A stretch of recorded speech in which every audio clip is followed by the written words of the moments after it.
안녕하세요. 비전 페이퍼 세미나 첫 번째 주차를 맡은 김명철입니다. 저는 이번에 ECCV의 페어에서 발표한 DETR, End-to-End Object Detection with Transformer를 발표하도록 하겠습니다. 본문으로 들어가기 앞서서 어텐션 메커니즘에 대해서 간단하게 살펴보도록 하겠습니다. 우리가 이미지를 볼 때 어떻게 인식할까요? 사람이 보통 물체를 인식할 때는 컨볼루션 필터처럼 좌에서 우로, 위에서 아래로 순차적으로 훑으면서 물체를 인식하지는 않습니다. 먼저 중요한 포인트를 먼저 보죠. 사진 속의 사람의 얼굴이나 손 혹은 특정 행동 패턴을 유추할 수 있는 다음과 같은 중요한 포인트들을 중점적으로 보고 이해합니다. 그리고 사실 대부분의 트리비얼한 부분은 무시하게 됩니다. 이런 어텐션 메커니즘은 Scene Understanding Recognition의 중요한 가이드가 됩니다. 실제 CNN에서 어텐션 메커니즘들이 좋은 성능을 보여주면서 정말 다양한 어텐션 메커니즘들이 발표되었는데요. 대표적으로 SENet 같은 경우에는 이 채널 간의 중요한 정보에 포커스를 하자 해서 채널 어텐션을 제안했고, 그리고 채널 어텐션 뿐만 아니라 이 스페셜 정보에서 중요한 정보도 같이 포커스를 하자 해서 시밤이 발표되었습니다. 그리고 논로컬 블락 같은 경우에는 이 롱텀 디펜던시까지 고려해서 글로벌 컨텍스트를 함께 같이 고려하자라고 해서 제안되었고요. 그리고 GCnet 같은 경우에는 이 간단화된 논로컬 블락과 그리고 SENet을 접목하여 이제 조금 더 장점을 추리는 방식으로 제안되었습니다. 이 외에도 다양한 접근들이 발표되면서 발전되었지만 근본적으로 CNN은 특정 피처를 뽑아내는 것에는 장점이 있지만 결국 이 로컬리티의 문제 그리고 이 릴레이티브 피처에 대한 정보를 인코딩하기에는 구조적인 한계점이 있습니다. 그에 반해서 롱텀 시퀀스에도 피처 간의 릴레이션이 잘 학습되는 셀프 어텐션이 활용되면서 트랜스포머가 다양한 비전 태스크에 최근에 아주 핫하게 적용되고 있습니다. 먼저 이 발표 자료는 발표 자료의 이제 사진과 컨텐츠는 이 저자의 본 페이퍼에서 주로 가져왔고요. 그리고 저자의 오피셜 비디오 유튜브가 있는데 거기서도 사진을 첨부하였습니다. 그리고 이진호님께 감사드리는데요. 정말 이 DTR 리뷰를 잘 해주셔서 그 부분에 대해서도 참고를 했습니다. 그래서 이 저자의 오피셜 비디오와 이진호님 영상 유튜브에 이제 구독과 좋아요 눌러주시면 감사드리겠습니다. 좋은 컨텐츠를 주셔서 감사드립니다. 먼저 DETR은 오브젝트 디텍션 태스크를 위해 제안되었는데요. 오브젝트 디텍션은 이미지가 주어지면 바운딩 박스와 카테고리 레이블을 하나의 셋으로 예측합니다. 그래서 person과 바운딩 박스 1, 서퍼보드와 바운딩 박스 2 이렇게 예측을 하는 태스크입니다. 먼저 이전의 디텍션 어프로치들은 서로게이트 프로블럼들을 정의함으로써 감초적인 방식으로 해결을 하는데요. 이제 캔디데이트 바운딩 박스의 서브셋을 선택하는 과정이 요구되고 그리고 이러한 스파르스한 프리딕션들을 리파인하는 리그레션 스텝들이 필요합니다. 그렇기 때문에 일반적으로 non differentiable 합니다. DETR은 이러한 기존의 디텍션 태스크를 이미지 to set prediction 문제로 새롭게 정의합니다. 그리고 기존에 휴리스틱하게 미리 정의한 앵커라든지 NMS 이러한 지오메트리 프라이어가 더 이상 필요하지 않습니다. 그렇기 때문에 완전 미분 가능하고요. 그리고 기존의 디텍션 알고리즘과 비교해서도 준수한 성능을 보여줍니다. 그리고 여기에는 이제 인선 세그멘테이션, 시멘틱 세그멘테이션, 페놉식 세그멘테이션으로도 이제 쉽게 확장이 가능합니다. 이 DETR 같은 경우에는 기존의 디텍션 파이프라인을 상당히 간단화하게 하는데요. 먼저 위쪽에 FastR CNN을 살펴보면 처음에 CNN 피처를 뽑고 그 다음에 코러스한 대략 2만 개까지의 코러스한 프로포즐들을 뽑게 됩니다. 그리고 NMS를 통해서 디플리케이트 된 것들을 필터아웃 하게 되는데 딱 2단계가 리전 프로포절 단계입니다. 그리고 리전 프로포절로부터 ROI 얼라인을 해서 이제 크롭을 하게 되는데 그리고 나서 또 프로포절을 리파인하고 또 NMS를 거치면서 다시 디플리케이션들을 제거하는 과정을 거치게 됩니다. 그와 반면에 이제 DETR 같은 경우에는 CNN 피처에서 바로 이제 스탠다드 트랜스포머 인코더 디코더를 통해서 바로 그냥 박스와 클래시피케이션을 예측하게 됩니다.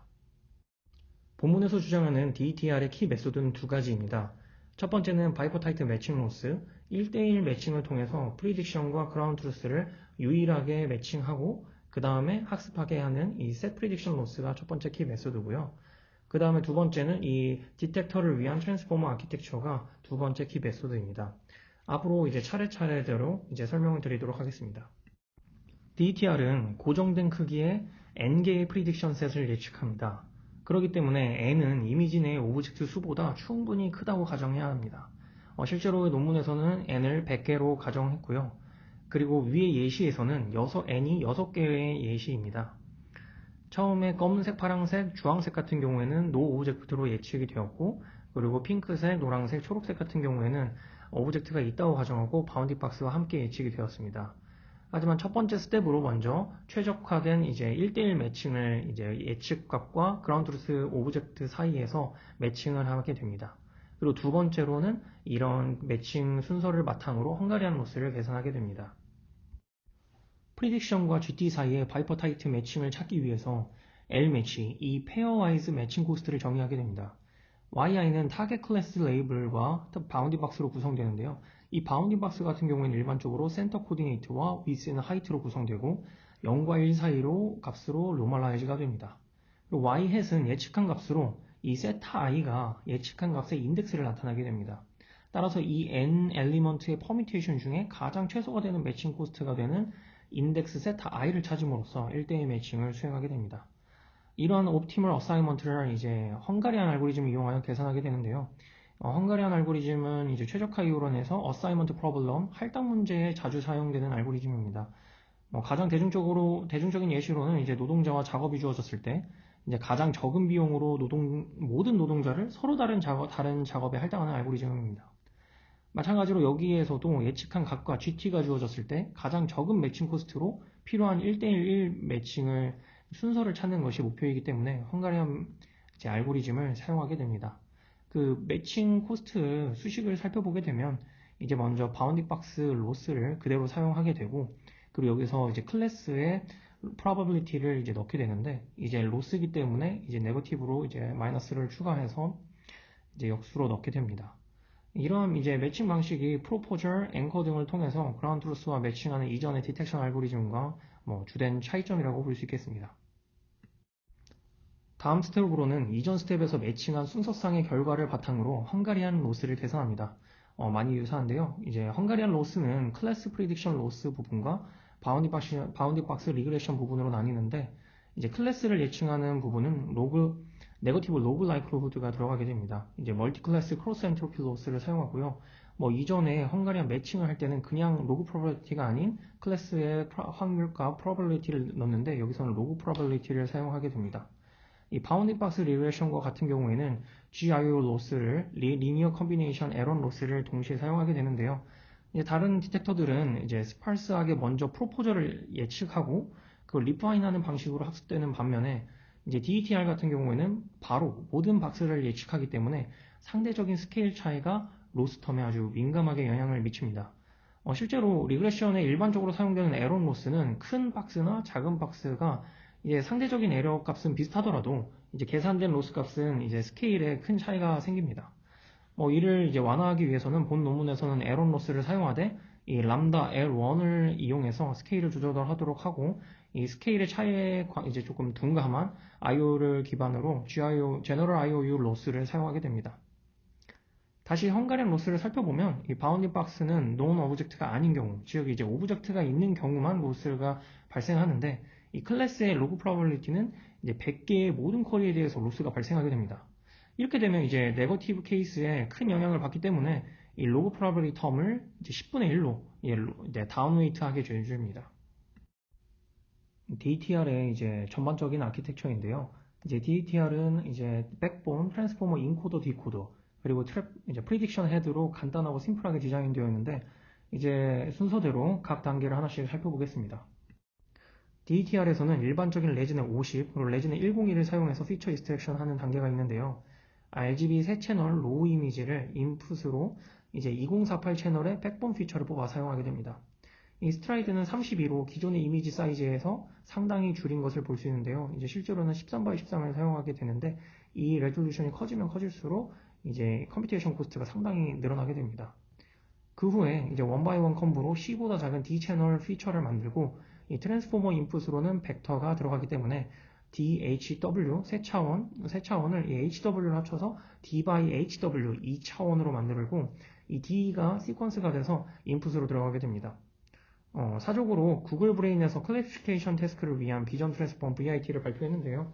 이 VIT에서는 피처 익스트랙션 단계 없이 로우 이미지를 패치 단위로 쪼개서 인코더의 인풋으로 사용할 때와 CNN 피처 익스트랙션을 통해서 패치를 얻는 하이브리드 방식을 비교한 어블레이션 스터디가 있습니다. 그래서 비전 도메인으로 넘어오면서 이 랭귀지와 다르게 다양한 비전 태스크에서 트랜스포머 인풋으로 이미지를 어떻게 핸들링하는지가 재밌는 포인트가 될 것 같아서 레퍼런스를 남겼습니다. 다음으로는 인코더 부분인데요. 트랜스포머는 인풋을 시퀀셜하게 학습하는 게 아니라 병렬적으로 셀프 어텐션을 순서 상관없이 학습하게 되는데, 이 순서를 보존하기 위해서, 즉 이제 퍼뮤테이션 인베런스를 보존하기 위해서 이 스페셜 포지셔널 인코딩을 사용하게 됩니다. 이때 이제 트랜스포머나 VIT 같은 경우에는 이제 1D 벡터의 이제 포지셔널 인코딩을 사용하게 되는데요. 좀 더 제너럴라이제이션 된 버전으로 2D 스페셜 포지셔널 인코딩을 사용하게 됩니다. 그리고 이제 백본으로부터의 이 피처와 엘르마 와이썸을 해서 인코더 인풋으로 넣어주게 되는데, 그렇게 되기 위해서는 백본 이제 피처의 디멘전이 D라고 하게 되면 이제 포지셔널 인코딩도 D 채널이 돼야 됩니다. 그래서 이제 2분의 D 독립적으로 사인, 코사인 펑션을 이용해서 이 포지셔널 인코딩, 스페셜 포지셔널 인코딩을 만들어주게 됩니다.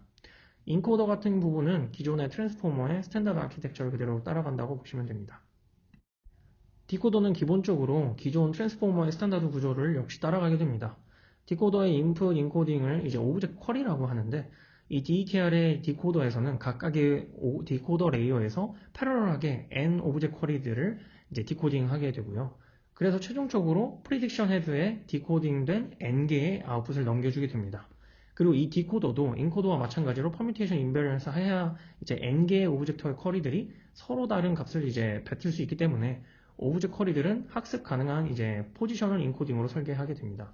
물론 처음에는 이제 랜덤하게 이니셜라이제이션 하게 됩니다. 그리고 이제 멀티 헤드 셀프 어텐션에서는 이 퀵 쿼리 밸류를 이제 오브젝트 쿼리를 모두 오브젝트 쿼리로 다 사용하게 되는데, 이제 멀티 헤드 어텐션 같은 경우에는 여기서의 쿼리를 이제 오브젝트 쿼리로 사용하고 나머지 키와 밸류는 인코더의 아웃풋으로 사용하게 됩니다. 마지막으로 프리딕션 헤드는 피드 포워드 네트워크로 이제 박스와 클래스를 예측하게 되는데요. 이제 박스 헤드는 3개의 멀티레이어 퍼셉트론으로 구성되어 있고, 이 노멀라이즈 센터와 박스의 이제 width and height를 예측하게 됩니다. 그리고 클래스 헤드는 단 한 개의 리니어 레이어를 이용해서 이제 트레이닝 셋의 오브젝트 클래스뿐만 아니라 노 오브젝트 클래스도 예측하게 됩니다. 그리고 이 각각의 이제 피드 포워드 네트워크 박스, 바운딩 박스 헤더랑 그다음 클래스 헤더는 각각은 이 파라미터를 서로 공유하게 됩니다. DETR 트랜스포머 아키텍처를 보면서 다시 정리하면요. 이제 먼저 트랜스포머 인코더는 이제 CNN 백본으로부터 얻는 이미지 피처를 이제 스페셜 포지셔널 인코딩과 엘리먼트 와이썸을 해서 인풋으로 받고요. 트랜스포머 디코더는 초기 오브젝트 쿼리와 멀티헤드 셀프 어텐션을 통과한 이 아웃풋 포지셔널 인코딩과 그리고 인코더의 아웃풋을 인풋으로 받습니다. 그리고 이 스페셜 포지셔널 인코딩은 매 어텐션 레이어마다 들어가게 됩니다.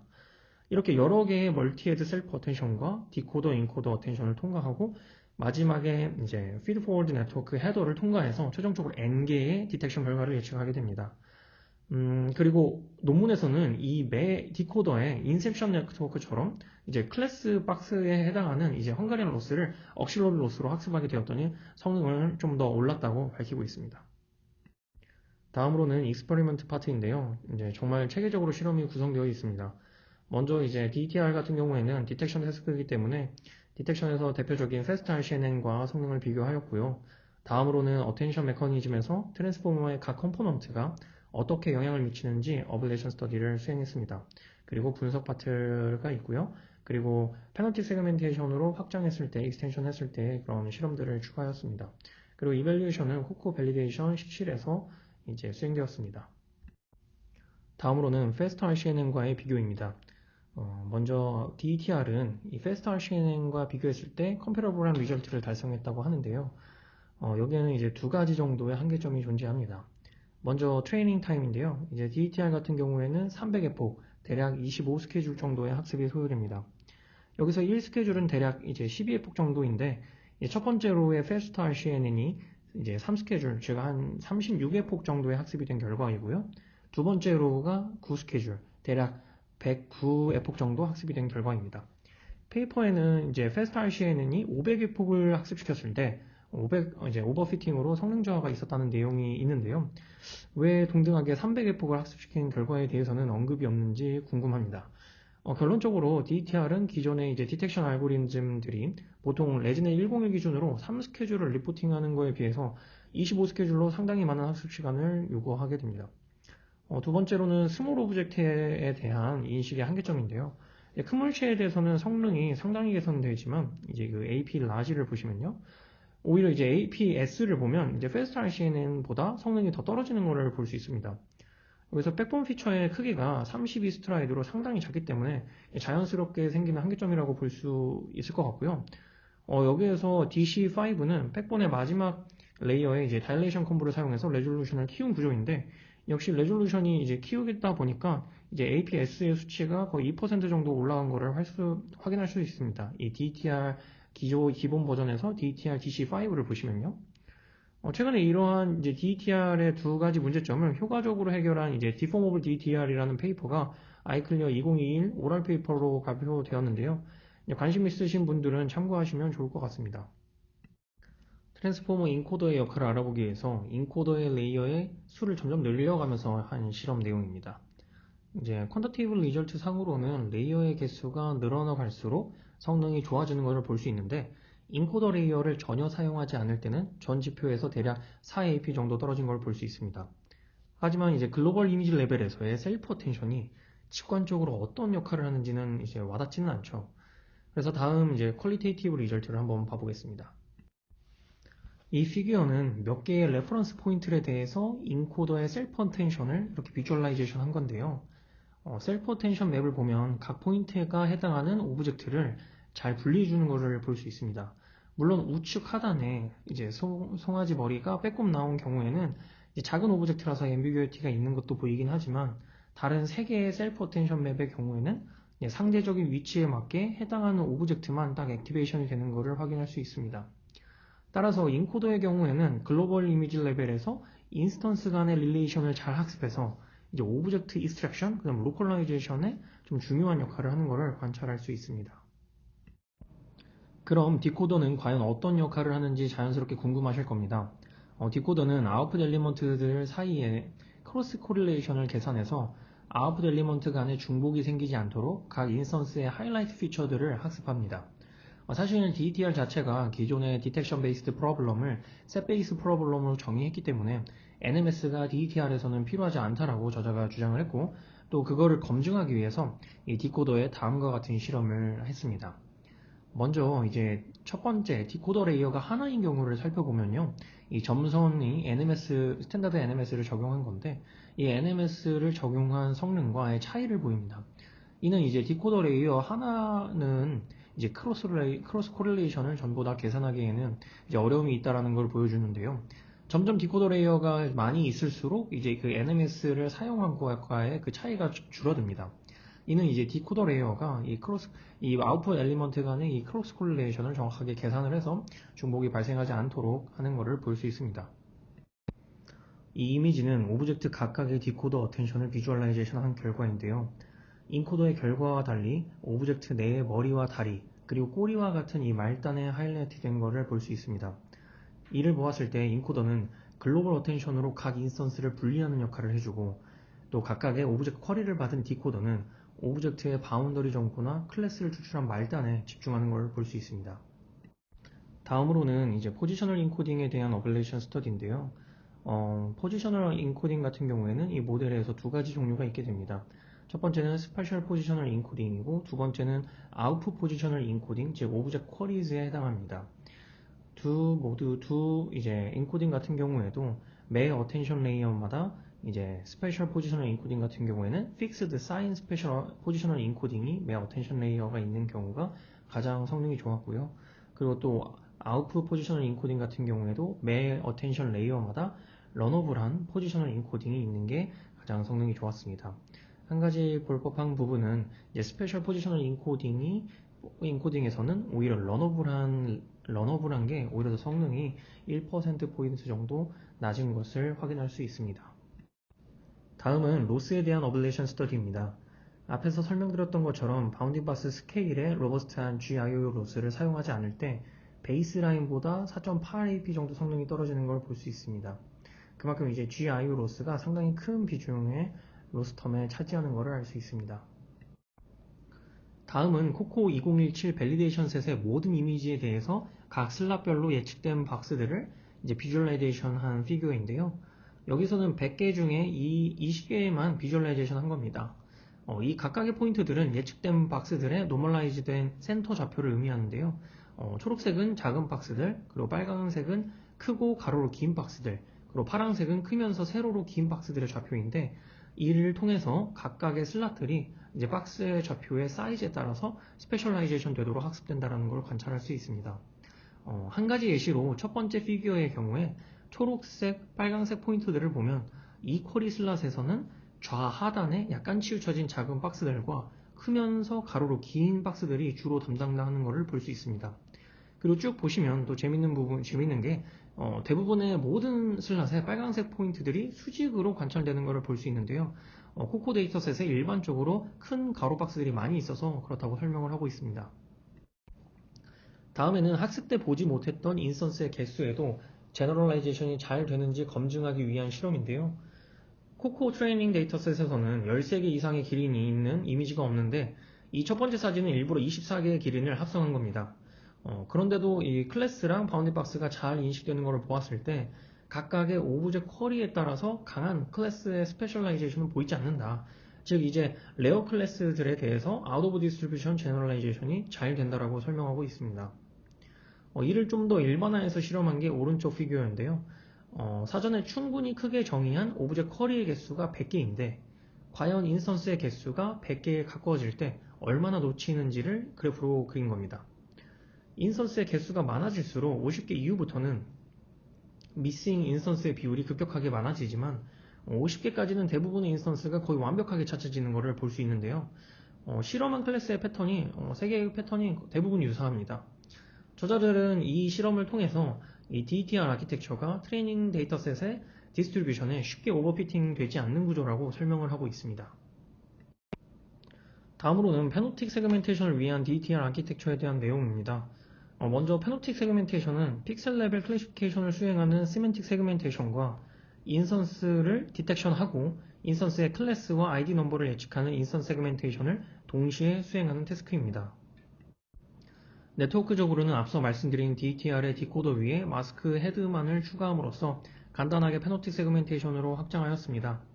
여기에서는 스터프까지도 박스 임베딩에 추가를 하는데요. 이 박스 임베딩과 인코드된 이미지를 통해서 인풋으로 멀티헤드 어텐션을 통과하게 되고 그래서 얻은 어텐션 맵을 FPN 스타일 CNN을 통과하게 함으로써 이제 바이너리 마스크 로짓을 얻게 됩니다. 이 FCN 스타일 CNN을 통과하면서 레졸루션을 이제 스타일 4까지도 키우게 되는데요. 최종적으로 픽셀 와이즈 어그맥스를 통해서 페노틱 세그멘테이션 리절트를 얻게 됩니다. 페노틱 세그멘테이션의 퀄리테이티브 리절트는 이제 다음과 같습니다. 마지막으로 정리하면 DTR은 처음으로 디텍션 태스크를 셋 베이스드 프리딕션으로 정의했고요. 이를 위해서 바이퍼타이트 매칭과 디텍션 트랜스포머 아키텍처를 제안했습니다. 이 테이블은 정말 최근에 비주얼 트랜스포머라는 서베이 페이퍼에서 발췌한 내용인데요. 디텍션이나 세그멘테이션 이외에 다른 태스크에서 트랜스포머를 활용한 페이퍼들을 소개하고 있습니다. 이 테이블에 소개된 태스크 이외에도 정말 다양한 비전 태스크들을 트랜스포머로 풀려는 아카이브 페이퍼가 쏟아져 나오고 있는데요. 어제 CVPR 2일 리뷰가 나왔는데 이 페이퍼들의 결과가 궁금하네요.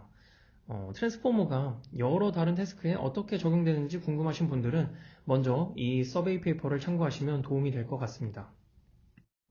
발표는 이제 여기까지고요. 처음이라 시간 관리가 어려웠는데 다음엔 조금 더 컴팩트하고 클리어하게 준비하도록 하겠습니다. 질문이나 디스커션이 필요한 부분이 있다면 언제든지 댓글 남겨주시고요. 그리고 구글 닥에도 남겨주시면 감사하겠습니다. 네, 감사합니다.